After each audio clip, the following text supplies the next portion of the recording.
Мисалы биз өзүн өзү жанын кыйган балдар мисалы алдын ала эч качан мындай бир толук эле жакшынакай жетишкен үй бүлөдөн ата энеси баардыгы жетиштүү семьядан баягы үй бүлөдөн келип туруп эле өз жанын кыйып койгон бул биз үчүн өтө бир уур маселе болуп турат да.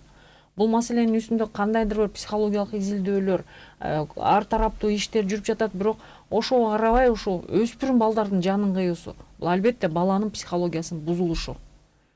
Азыркы айткандай мынакей интернет заманынын ушул нерсе бузулушу жана өспүрүмдөр өзүнүн өмүрүнө кол салуу боюнча өсүп атабы же мындай азайып атабы, кандай сиздердин эми биздин чүй боюнча былтыркы жылга өтө көп болгон, баягы мурдагы жылдарга салыштырмалуу былтыр Кудайга шүгүр кичине азыраак болгон.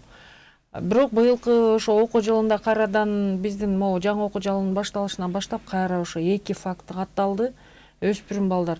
Бирок биздин өзүбүздүн бир эмебизде фактыбызда биздин эмебизде болду, чыныгы 4 класстын баласы ушундай өз жанын кыйган момент болду да.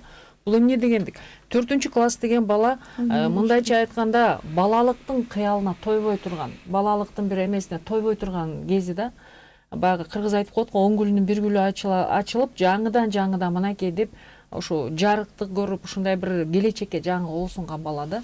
Бирок баланын ушунчалык таарынычтуулугу, психологиясынын ушу телефондун, ушу интернеттин оң таасирин албай, оң жагын албай, тескерисинче ушу тетир жагын алган үчүн баланын психологиясы бузулуп, бүгүнкү күндө өспүрүм кичинекей балдардын өз жанын кыюусу бул өтө өкүнүчтүү нерсе.